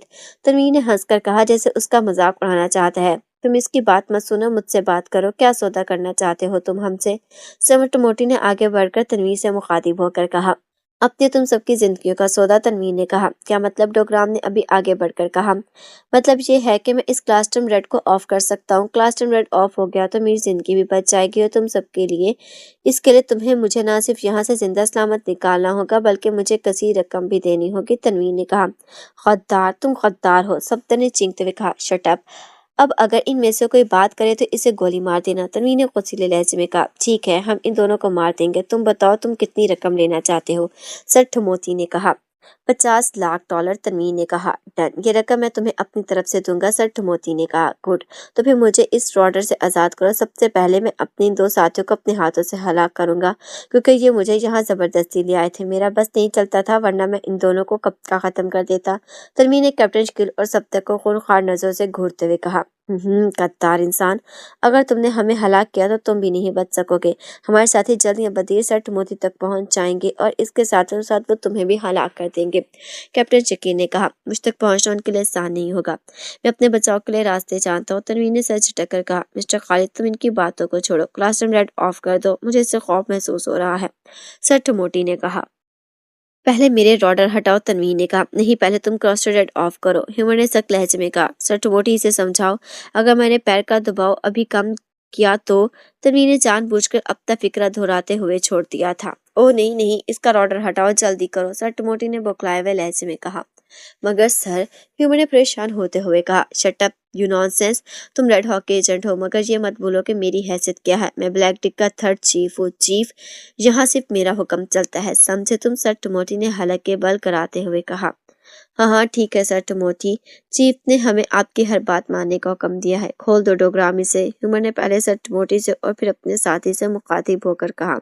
اس کی بات سن کر ہیومر سر ہلا کر تنویر کی کرسی کے عقب میں آ گیا، اسے کرسی کے عقب میں لگا ہوا کوئی بٹن پریس کیا تو کٹاک کٹاک کی آواز کے ساتھ تنویر کے راڈرز کھلتے چلے گئے، جیسے ہی راڈرز کھلے تنویر یکلا کرسی سے اٹھ کھڑا ہوا، ساتھ ہی اس کی ٹانگ چلی اور اس کے سامنے موجود ہیومر بری طرح سے چیختا ہوا دور جا گرا تھا، تنویر نے اس کے پیٹ میں ٹانگ ماری تھی، ساتھ ہی وہ اچھل کر سر ٹموٹھی پر آ پڑا تھا، اس نے سر ٹموٹھی کا ہاتھ پکڑ کر اسے تیزی سے گھمایا اور ایک ہاتھ اس کی گردن میں ڈال کر اسے گھماتے ہوئے اس کی کمر اپنے سینے سے لگا لی۔ پوش مسلح افراد نے شاید اس جگہ فائرنگ کی تھی جہاں یہ واقعہ ہوا تھا، فائرنگ کی آواز سن کر وہ تینوں جھاڑیوں میں چلے گئے تھے۔ یہاں سے فوراً نکلنا ہے، جلدی کرو، خاور نے کہا تو انہوں نے اس بات میں سر ہلا دیا، یہ ان کی خوش قسمتی تھی کہ ان میں بھی دور دور تک کھیت پھیلے ہوئے تھے اور کھیتوں میں کوئی گھاس اگی ہوئی تھی جس کی وجہ سے انہیں جھاڑیوں میں سے وہاں بھاگنے میں مدد مل رہی تھی۔ جا کہاں رہے ہیں؟ ابو قاسم نے پوچھا۔ اس طرف، نعمانی نے جواب دیا۔ ان جھاڑیوں میں ہمیں کیسے پتہ چلے گا کہ ہم صحیح سمت جا رہے ہیں؟ ابو قاسم نے کہا۔ گھبراؤ نہیں، ہم تمہارے ساتھ ہیں، ہم تمہیں کسی غلط راستے پہ نہیں لے جائیں گے، خاور نے ہنس کر کہا۔ میرا مطلب تھا کہ ہم ان جھاڑیوں کی وجہ سے کہیں راستہ ہی نہ بھٹک جائیں، ابو قاسم نے کہا۔ نہیں بھٹکتے، ہم سیدھے راستے جا رہے ہیں اور یہ راستہ سیدھا گاؤں کی طرف ہی جاتا ہے، خاور نے کہا تو ابو قاسم نے اس بات میں سر ہلا دیا۔ جھاڑیوں میں چلتے ہوئے کافی دور آ گئے تھے اور پھر وہ ان جھاڑیوں سے باہر آ گئے، جیسے ہی وہ جھاڑیوں سے نکلے انہیں سامنے چند جیپیں دکھائی دی، ان جیپوں کے پاس نیلی وردی میں ملبوس مسلح افراد موجود تھے جن کی تعداد 20-25 کے قریب تھی، اور جیپوں اور مسلح افراد کو دیکھ کر وہ وہیں دبک گئے۔ دوسری طرف سے گھوم کر چلتے ہیں، اگر ہم ان کی نظروں میں آ گئے تو یہ ہم پر فائرنگ کھول دیں گے، ابو قاسم نے کہا۔ ہم جس طرف بھی جائیں گے یہ لوگ ہمیں اسی طرف باہر سے آئیں گے، نعمانی نے کہا۔ تو کیا ہمیں ان سب کو ہلاک کرنا پڑے گا؟ ابو قاسم نے چونک کر کہا۔ اگر ہم نے یہاں فائرنگ کی تو ہر طرف سے مسلح افراد دوڑ پڑیں گے، خاور نے کہا۔ او تو پھر، ابو قاسم نے ہونٹ سکیڑ کر کہا۔ خاور تمہارے پاس ریڈ گن ہے؟ نعمانی نے خاور سے پوچھا۔ ہاں، خاور نے کہا اور اس نے فوراً کاندھوں سے بیگ اتارا اور اس کی زپ کھولنے لگا، بیگ کھول کر اس نے بیگ میں سے ایک سرخ رنگ کی گن نکال لی، اس گن کا منہ پھوپھوں جیسا تھا اور اس گن پر ٹریگر کی جگہ پش بٹن لگا ہوا تھا، گن کے نچلے حصے میں شیشے کا میگزین تھا جس میں سرخ رنگ کی شیشے کی ہی گولیاں موجود تھیں، گن زیادہ بڑی نہ تھی۔ یہ کیسی گن ہے؟ ابو قاسم نے حیرانی سے اس گن کو دیکھتے ہوئے کہا۔ یہ گیس گن ہے، اس گن سے گولیاں نکل کر جب اس مسلح افراد کے قریب گر کر پھٹیں گی تو یہ فوراً بے ہوش ہو جائیں گے، خاور نے کہا۔ او تو آپ ان سب کو بے ہوش کریں گے، ابو قاسم نے کہا۔ انہیں بے ہوش کر کے ہم یہی چھپا دیں گے اور پھر انہی کے لباس پہن کر ان کی جیب میں سے یہاں سے نکل جائیں گے، نعمانی نے کہا۔ تو ابو قاسم نے سمجھ جانے والے انداز میں سر ہلا دیا۔ خاور نے گن کا رخ مسلح افراد کی طرف کر کے گن کا بٹن دوبارہ پش کیا تو شیشے کی 2 گولیاں یک کے بعد دیگرے بغیر آواز پیدا کیے گن سے نکل کر ان مسلح افراد کے قریب جا گریں۔ ہلکے ہلکے 2 دھماکے ہوئے اور انہوں نے مسلح افراد کو چونکتے اور پھر لہرا کر گرتے دیکھا۔ خاور کے کہنے پر ان دونوں نے اپنے سانس روک لیے تھے۔ کیا وہ سب بے ہوش ہو گئے ہیں؟ کچھ دیر بعد ابو قاسم نے سانس چھوڑتے ہوئے کہا، ہاں، اس گیس کے اثرات بے حد زور اثر ہوتے ہیں۔ اگر ان کے گرد گرد کوئی جانور بھی ہوا تو وہ بھی بے ہوش ہو گیا ہوگا، خاور نے سر ہلا کر کہا۔ چلاؤ، ہمیں ان سب کو لا کر یہاں جھاڑیوں میں ڈال آئے، نعمانی نے اٹھتے ہوئے کہا۔ تو وہ دونوں اٹھ کھڑے ہوئے۔ انہوں نے احتیاط سے ادھر ادھر دیکھا لیکن اب انہیں دور دور تک کوئی دکھائی نہیں دے رہا تھا۔ وہ بے ہوش مسلح افراد کے پاس آئے اور انہیں اٹھا اٹھا کر جھاڑیوں میں چھپانے لگے۔ پھر انہوں نے اپنے قد کاٹ کے 3 افراد چنے اور ان کے لباس اتار کر اپنے لباسوں کے اوپر نیلے لباس پہن کر انہوں نے اپنے بیگ ایک جیب میں رکھے اور اس جیپ میں سوار ہو گئے۔ خاور نے ڈرائیونگ سیٹ سنبھال لی۔ نعمانی اس کی سائیڈ سیٹ پر بیٹھ گیا جبکہ ابو قاسم پچھلی سیٹ پر بیٹھ گیا۔ خاور نے جیپ کی انگیشن میں لگی چابی گھما کر جیپ سٹارٹ کی اور ان کھیتوں میں بنے ہوئے راستوں پر دوڑانے لگا۔ کھیتوں سے نکل کر وہ ایک پکی سڑک پر آ گئے اور جیپ تیزی سے دوڑنے لگی۔ کھیتوں اور سڑکوں پر سے اور نیلے لباس والے مسلح افراد ہر طرف گھومتے پھر رہے تھے۔ چونکہ وہاں جیپیں آ جا رہی تھیں اس لیے کسی نے انہیں نہیں کہا اور 1 گھنٹے کا ڈرائیونگ کے بعد ایک گاؤں میں پہنچ گئے۔ اس گاؤں کا ہی نام تھا۔ وہاں کے مکان بڑے بڑے اور جدید طرز کے بنے ہوئے تھے، سڑکیں اور گلیاں پکی تھی۔ یہ گاؤں ہے یا ہم کسی شہر میں آ گئے ہیں؟ نعمانی نے ایک بازار میں آنے کے بعد حیرت سے کہا۔ یہ نام کا ہی گاؤں ہے، یہاں ہر طرف شہر کی سہولیات موجود ہے، ابو قاسم نے کہا۔ پھر تو سرگوشٹر جس حویلی میں چھپا ہوا ہے وہ حویلی بھی محل نما ہی ہوگی، خاور نے کہا۔ ہاں، اس گاؤں میں ایک بہت بڑا محل ہے، اس محل کو حویلی کہا جاتا ہے، ابو قاسم نے کہا۔ کس طرف ہے وہ حویلی؟ محل، نعمانی نے مسکراتے ہوئے کہا۔ حویلی محل خانے پر خاور اور ابو قاسم بھی ہنس پڑے تھے۔ گاؤں کے دوسرے سرے پر ہے حویلی محل، آپ سیدھے راستے چلتے جائیں، میں آپ کو راستہ بتاتا جاؤں گا، ابو قاسم نے کہا۔ تو خاور نے اس بات میں سر ہلا دیا۔ کیا تم اس محل کی سچویشن جانتے ہو؟ خاور نے پوچھا۔ ہاں، اس محل کے کئی کمرے ہیں، راہداریوں اور دلانوں کے ساتھ ساتھ وہاں سائڈ میں باغ بھی ہیں۔ گیٹ پر عموماً کئی مسلح افراد رہتے ہیں جو عام حالات میں بھی اس حویلی کی حفاظت کرتے ہیں۔ سرگوشٹر عموماً اس حویلی محل میں آتا رہتا ہے، وہ جب بھی آتا ہے تو حویلی محل کے ساتھ گاؤں کی بھی سیکیورٹی ٹائٹ کر دی جاتی ہے، ابو قاسم نے کہا۔ جیپ مختلف راستوں سے گزرتی ایک بڑی سڑک پر آ گئی۔ تم پہلے اس حویلی محل میں گئے ہو کبھی؟ نعمانی نے پوچھا۔ جی ہاں، 1 2 مرتبہ میں ایک سیکیورٹی گارڈ کے میک اپ میں اس حویلی محل میں جا چکا ہوں۔ میں پہلے ہی سرگوشٹر کو ہلاک کرنے کی کوشش کر چکا ہوں مگر اس کی خوش قسمتی ہے کہ وہ ان دنوں حویلی محل میں آتا ہی نہیں تھا، ابو قاسم نے کہا۔ سڑک کراس کر کے وہ جیسے ہی ایک دوسری سڑک پر آئے انہیں ایک بڑا سا محل دکھائی دیا۔ تو یہ ہے وہ حویلی محل جہاں سرگوشٹر چھپا ہوا ہے، خاور نے اس محل کی طرف دیکھتے ہوئے کہا۔ جی ہاں، اور یہاں مسلح افراد کی نفری بھی بے حد زیادہ ہے، سڑکوں اور ارد گرد جیپوں میں اس مسلح افراد کو دیکھ کر ابو قاسم نے کہا۔ محل سے کچھ فاصلے پر ایک چوکی تھی جہاں مسلح افراد کی تعداد زیادہ تھی۔ سڑک کے درمیان میں ایک روڈ لگا ہوا تھا اور کناروں پر بڑے کیبن بنے ہوئے تھے۔ اب کیا کرنا ہے؟ اگر انہوں نے ہمیں آگے نہ جانے دیا تو؟ ابو قاسم نے جیسے اپنی عادت کے مطابق کہا۔ خاموش رہو، خاور نے کہا اور اس نے جیپ سڑک سے کچھ فاصلے پر کھڑی کی، ایک جیپ کے قریب لا کر جا کر روک دی۔ جیپ ڈرائیونگ سیٹ پر ایک شخص بیٹھا تھا۔ کیا تم جانتے ہو کہ کمانڈر صاحب کہاں ہیں؟ خاور نے اس ڈرائیور سے مخاطب ہو کر پوچھا۔ اس نے اندھیرے میں تیر مارا تھا، کمانڈر روسٹم، جیپ ڈرائیور نے استفہامیہ لہجے میں کہا۔ ہاں، خاور نے اس بات میں سر ہلا دیا۔ وہ حویلی کی طرف گئے ہیں، جیپ ڈرائیور نے جواب دیتے ہوئے کہا۔ کون ہے ان کے ساتھ؟ خاور نے پوچھا۔ وہ اکیلے گئے ہیں، حویلی میں ریڈ ہاک کا ایک نمائندہ آیا ہے، کمانڈر کو وہیں بلایا گیا ہے، ڈرائیور نے کہا۔ ٹھیک ہے، خاور نے کہا اور جیپ آگے بڑھا دی اور پھر اسے روڈ کے سامنے لے جا کر روک دی۔ روڈ کے پاس کھڑا ہوا مسلح شخص تیزی سے جیپ کے پاس آ گیا۔ کمانڈر صاحب حویلی میں گئے ہیں، انہوں نے ہمیں بلایا ہے، خاور نے کہا۔ آپ کارڈ مجھے دے دیں، اس نے کہا۔ تو خاور نے اس بات میں سر ہلا کر جیپ سے نیلے رنگ کا ایک کارڈ نکالا اور اسے دے دیا۔ کارڈ پر ایک نمبر درج تھا۔ اسی طرح کے کارڈ نعمانی ابو قاسم نے بھی اس شخص کو دے دیے۔ یہ کارڈ ان مسلح افراد کی جیبوں میں تھے جن کے انہوں نے وردیاں پہن رکھی تھی۔ ٹھیک ہے، है, उस शख्स ने कहा, और साथ ही उसने रॉड के करीब खड़े एक शख्स को इशारा किया तो उसने सर हिलाकर रॉड हटा दिया। खवातीन से जीप आगे ले गया। हवेली का बड़ा फाटक खुला हुआ था कि वहां भी मुसल्लह अफराद मौजूद थे, लेकिन चूंकि वो चौकी से गुजर कर आए थे और उनके जिस्म पर मखसूस लिबास थे, इससे किसी ने उन्हें नहीं रोका था। खावर ने दाएं तरफ खड़ी जीप के साथ अपनी जीप रोक दी थी। असले अपनी जेबों में मुंतकिल कर लो और कांधों में मशीन गन्ने लटका लो, खावर ने कहा तो उन्होंने फौरन बैग खोलकर अपना मखसूस असला जेबों में डाल लिया, जिसमें चंद मखसूस साथ के ताकतवर शामिल भी थे बम।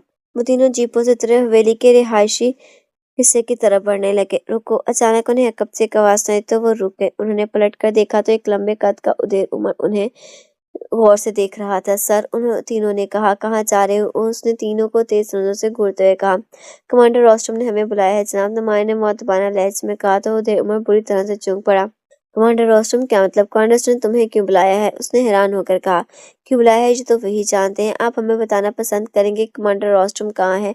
अबू कासिम ने कहा। उदय उमर चंद लम्हे उन्हें गौर से देखता रहा। तुम यही रखो, मैं किसी को भेजकर उन्हें यही बुला लेता हूँ, उदय उमर ने कहा। जिससे आप मुनासिब समझे, काबर ने कहा। उसने उदय उमर की आंखों में हैरानी के साथ साथ अजीब सी चमक भी देखी थी। उदय उमर ने मुड़कर एक तरफ खड़े चंद मुसल्लह अफराद को इशारा किया तो तेजी से उनके करीब आ गए। गड़बड़ हो गई है, काबर ने बड़बड़ाते हुए कहा। उसकी बड़बड़ाहट नुमानी और अबू कासिम ने सुन ली थी। कैसी गड़बड़? नुमानी ने कहा। मुझे लग रहा है कि कमांडर रोस्टम है, काबर ने कहा तो एक लम्हे के लिए अबू कासिम का रंग मुतगय्यर हो गया। उदय उमर ने नहायत आहिस्तगी से करीब आने वाले साथियों से कुछ कहा तो वो चूम कर और तेज नजरों से उन्हें देखने लगे। तुम ठीक कह रहे हो, इन सब ने घूरने का अंदाज साफ बता रहा है कि यही कमांडर रोस्टम है। होशियार हो जाओ, लगता है कि हमारे एक्शन का वक्त आ गया है, नुमाया ने मुसल्लह अफराद को घूरते देख कर कहा। अगर ये कमांडर रोस्टम है तो इसे यरगमाल बना लेते हैं, इसके जरिए हम सरगोशा के पास पहुंच जाएंगे। अबू कासिम ने कहा। नहीं, जो करना है हमें फौरी करना है, कावर ने कहा। उदय उमर ने जैसे अपने साथियों को इनके बारे में बताया, उन्होंने फौरन अपनी गन्ने सीधी कर ली, लेकिन इससे पहले कि वो कुछ करते, कावर ने अचानक उन पर फायरिंग कर दी। थरथराहट की आवाज के साथ मशीन गन से गोलियां निकली और उदय उमर बुरी तरह से चीखता हुआ वहीं गिर गया। ये देखकर नुमानी और अबू कासिम ने भी मशीन गनों के ट्रैगर दबा दिए। माहौल यकदम मशीन गनों की रेट और इंसानी चीखों से गूंज उठा। उनके सामने 6 मुसल्लह अफराद थे जो अब खून में लथपथ जमीन पर गिरे पड़े तड़प रहे थे। मशीन गनों की फायरिंग और इंसानी चीखों ने महल में कोहराम मचा दिए थे। गेट के पास खड़े मुसल्लह अफराद ने उनकी तरफ दौड़ते हुए फायरिंग शुरू कर दी थी।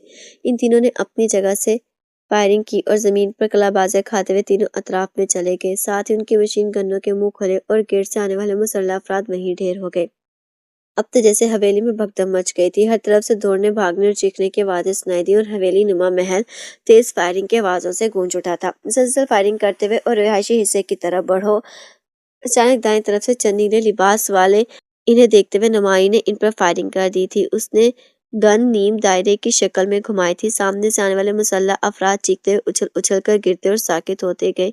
इससे पीछे से जैसे ही 4 अफराद निकले, कावर ने इन्हें वहीं ढेर किया। वो कासिम गेट के तरफ मुसलसल फायरिंग कर रहा था। गेट के बाएं दीवारों के साथ कई मुसल्लह अफराद चिपके हुए थे। 3 अतराफ में फायरिंग करते हुए रिहायशी हिस्से की तरफ जा रहे थे। अचानक कावर ने रिहायशी हिस्से का मरकजी दरवाजा बंद होता देखा तो उसने जेब से एक दस्ती बम निकाला और दांतों से सेफ्टी पिन खींचकर इसे पूरी कुव्वत से बंद होते हुए दरवाजे की तरफ फेंक दिया। बम दरवाजे से टकराकर अंदर चला गया। दूसरे लम्हे एक जोरदार धमाका हुआ और दरवाजे के परखच्चे उड़ गए। अंदर से बेशुमार चीखों की आवाजें सुनाई दी थी।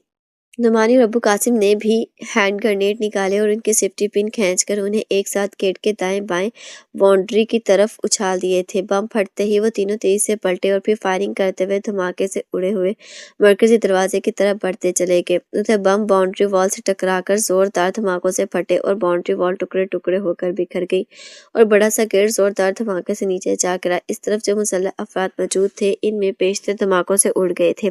चंद अफराद ने पीछे हटने की कोशिश की तो भारी भरकम गेट इन पर गिरा और वो भारी भरकम गेट के नीचे जैसे पिस कर रह गए थे। धमाके से तबाह होने वाले मरकजी दरवाजे से दाखिल होकर कावर, नुमानी और अबू कासिम 3 अतराफ में बट गए।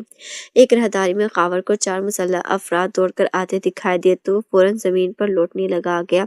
साथ ही उसने हाथ घुमाकर इन पर फायरिंग कर दी। मुसल्लह अफराद गोली खाकर चीखते हुए गिरे और साकित हो गए। फिर तो जैसे इस हवेली नुमा महल में तूफान सा आ गया। हर तरफ से जैसे फायरिंग और धमाकों की आवाजें सुनाई देने लगी।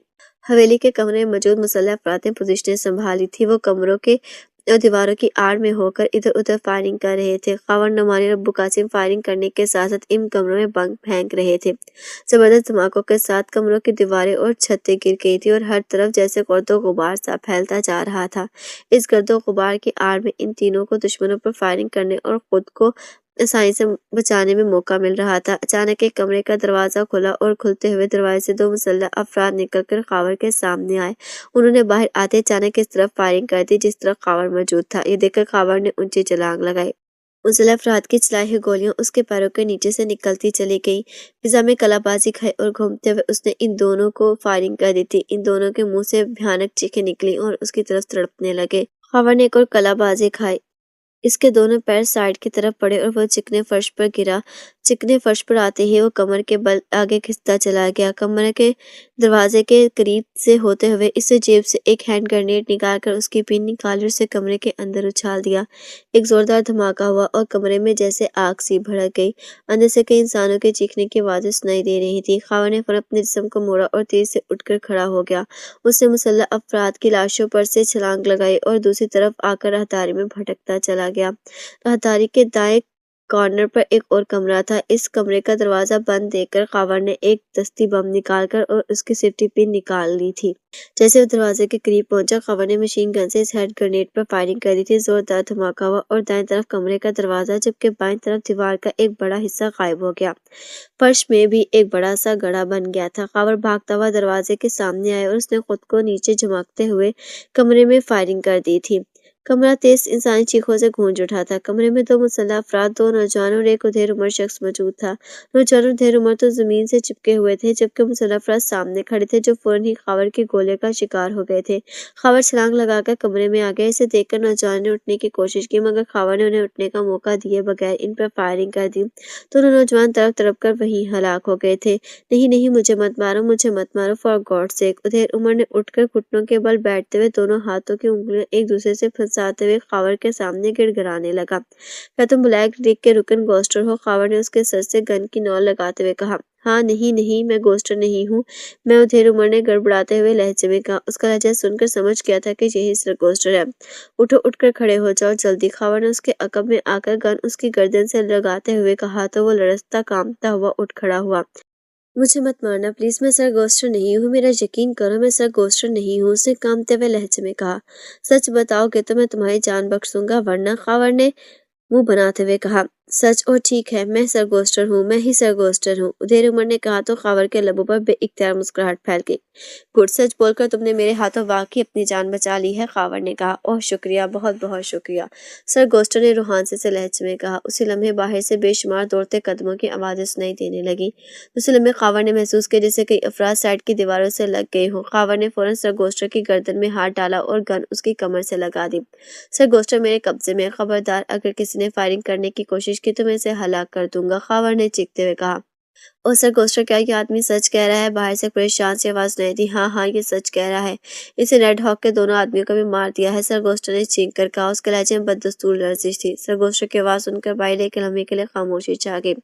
देखो, तुम जो कोई भी हो, सर गोस्टर को छोड़कर खुद को हमारे हवाले कर दो। तुम और तुम्हारे साथी यहाँ से जिंदा बचकर नहीं जा सकते, बाहर से चीखते हुए लहजे में कहा गया। उस लम्हे राहदारी में तेज फायरिंग की आवाज गूंजी और साथ ही कई इंसान चीखों के साथ उनके गिरने की आवाजें भी सुनाई दी। खावर, कहाँ हो तुम? बाहर से अचानक नुमानी की चीखती आवाज सुनाई तो खावर समझ गया कि बाहर मौजूद अफराद को नुमानी ने हलाक कर दिया था। मैं इस कमरे में हूँ, आ जाओ, खावर ने कहा तो तेज तेज कदमों की आवाज सुनाई दी और नुमानी एहतियात से कदम उठाता हुआ अंदर आ गया। यही सर गोस्टर है? नुमानी ने कमरे में आकर खावर के हाथों में उधेड़ उम्र को देखते हुए कहा।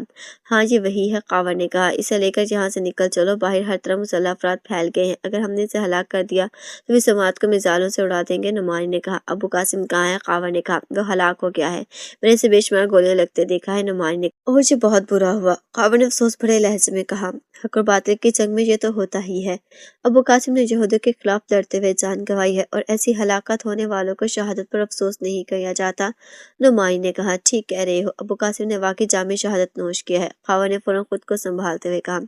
राहदारी में एक बार फिर फायरिंग के साथ दौड़ते कदमों की आवाज सुनाई देने लगी। गोस्टर, इनको बताओ कि तुम हमारे कब्जे में हो, उनसे कहो कि वो असला फेंक कर पीछे हट जाए, वरना हम तुम्हें मार देंगे, खावर ने सर गोस्टर से मुखातिब होकर कहा तो गोस्टर ने चीख चीख कर बाहर मौजूद मुसल्लह अफराद को बताना शुरू कर दिया कि 2 अफराद के कब्जे में है। ये क्या चाहते हैं सर? बाहर से किसी ने चीख कर कहा। हम सर गोस्टर को लेकर यहाँ से निकलना चाहते हैं। हम जानते हैं कि सर गोस्टर की तुम लोगों के लिए क्या अहमियत है। अगर तुम्हें इसकी जान अजीज है तो हमारे लिए रास्ता साफ कर दो।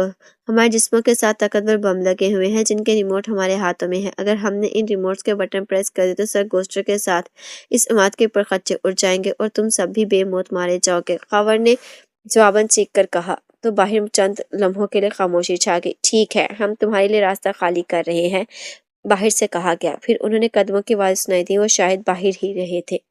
देखो कहीं वो हमें डॉश तो नहीं दे रहे हैं, खावर ने कहा तो नुमानी फौरन दीवार से जा लगा। चल में वो दीवार से लगा बाहर की सुनगुन लेता रहा। फिर उसने एहतियात से सर बाहर निकाल कर झांका मगर राहदारी खाली थी। नहीं, बाहर कोई नहीं है, नुमानी ने कहा। गुड, खासे समझदार है, खावर ने कहा। मुझे छोड़ दो प्लीज, सर गोस्टर ने लड़ते हुए लहजे में कहा। सर गोस्टर, यहाँ कोई हेलीकॉप्टर मौजूद है? खावर ने उसकी बात अनसुनी करते हुए कहा। हेलीकॉप्टर? हेलीकॉप्टर पाए बाग में एक हेलीकॉप्टर है, सर गोस्टर ने कहा। गुड, चलो हमें इस हेलीकॉप्टर तक ले चलो, खावर ने कहा तो गोस्टर ने कदम आगे बढ़ा दिया। राहदारी में आकर खावर सर गोस्टर के आगे करके चलने लगा जबकि नुमाइंद दूसरी तरफ मुंह करके उसके पीछे उल्टे कदमों चल रहा था ताकि कोई अकब से इन पर हमला न कर दे।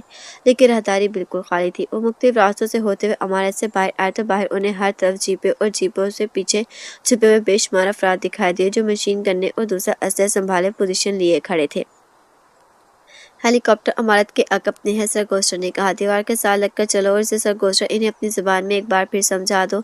उनकी कोई भी गलती हरकत में तुम्हारे लिए नुकसानदेह साबित हो सकती है। खावर ने पहले नुमाइंद से और फिर सर गोस्टर से मुखातिब होकर कहा। नहीं नहीं, ये कुछ नहीं करेंगे, खबरदार कोई फायरिंग ना करे, मैं इनके साथ अपनी मर्जी से जा रहा हूँ, सर गोस्टर ने चीखते हुए कहा। खावर और नुमानी दीवार के साथ लगकर दाएं तरफ चल रहे थे। खावर सर गोस्टर के आगे रखकर इसे अपने साथ घसीट रहा था और सामने मौजूद मुसल्लह अफराद उनकी तरफ बेबसी से देख रहे थे। दाएं तरफ मुड़कर नुमानी खावर के बाएं तरफ आ गया ताकि वो इन मुसल्लह अफराद पर नजर रख सके। इसी तरह वो एहतियात से चलते हुए इमारत के पिछले हिस्से में आ गए जहाँ एक बागनुमा किले पर हेलीकॉप्टर बना हुआ था। वहाँ एक आम सा हेलीकॉप्टर मौजूद था। हेलीकॉप्टर के करीब चंद मुसल्लह अफराद खड़े थे। खावर ने उन्हें सर गोस्टर को हलाक करने की धमकी दी तो वह हेलीकॉप्टर से पीछे हटके नुमानी हेलीकॉप्टर को चेक करो, खावर ने कहा तो नुमानी सर हिलाकर भागता हुआ हेलीकॉप्टर के पास चला गया। उसे हेलीकॉप्टर का दरवाजा खोला और अंदर चला गया। चल हम बाद वो पायलट सीट पर बैठा नजर आया। पायलट सीट पर जाकर उसने हेलीकॉप्टर की मशीनें ऑन के दूसरे लम्हे हेलीकॉप्टर के पर गर्दिश करने लगे। आओ, खावर ने सर गोस्टर को घसीटते हुए कहा तो सर गोस्टर ना चाहते हुए भी उनके साथ चलने लगा। मुसल्लह अफराद हेलीकॉप्टर से दूर खड़े थे। उनके चेहरे पर शदीद गम और गुस्सा नजर आ रहा था मगर वो सर गोस्टर की वजह से मजबूर थे। खावर ने हेलीकॉप्टर का दरवाजा खोला। उसने पहले सर गोस्टर को अंदर जाने के लिए कहा। सर गोस्टर हेलीकॉप्टर पर चढ़ा तो खावर उसके पीछे अंदर गया और उसने दरवाजा बंद कर दिया। नुमानी ने हेलीकॉप्टर का कंट्रोल संभाल लिया था। हेलीकॉप्टर के पर तेज से गर्दिश कर रहे थे। जैसे खावर सर गोस्टर को हेलीकॉप्टर में आया, नुमाई ने पहले हेलीकॉप्टर ऊपर उठाना शुरू कर दिया। हेलीकॉप्टर की आवाज़ सुनकर दूसरी तरफ मौजूद जैसे तमाम मुसल्लह अफराद भागते हुए वहां आ गए थे और हसरत भरी नजर से हेलीकॉप्टर को बुलंद होता देख रहे थे। ये लोग भी याद रखेंगे 3 अफराद ने इन पर कैसी क़यामत तोड़ी थी और इस कदर फोर्स होने के बावजूद 2 अफराद सर गोस्टर को लेकर निकल रहे हैं। खावर ने हंसते हुए कहा तो नुमाई ने इस बात में सर हिला दिया जबकि उसकी बात सुनकर सर गोस्टर ने होर्न भेज दिए। मुझे यकीन है जब तक ये हमारे कब्जे में है कोई हमारे पीछे नहीं आएगा, नुमाई ने कहा। होना तो यही चाहिए, बहरहाल अगर किसी ने हमारे पीछे आने की कोशिश की तो उनकी बदकिस्मती होगी, खावर ने कहा तो नुमानी बेइख्तियार मुस्कुरा दिया। वो हेलीकॉप्टर को बुलंदी पर लाया और फिर उसने हेलीकॉप्टर मोड़ा और मशरिक की तरफ उड़ाता ले गया। इसी के साथ हम इख्तिताम करते हैं अपने नॉवल के 7वें हिस्से का। वीडियो अच्छी लगी है तो लाइक कर दे और हमारे चैनल को सब्सक्राइब करना ना भूलें।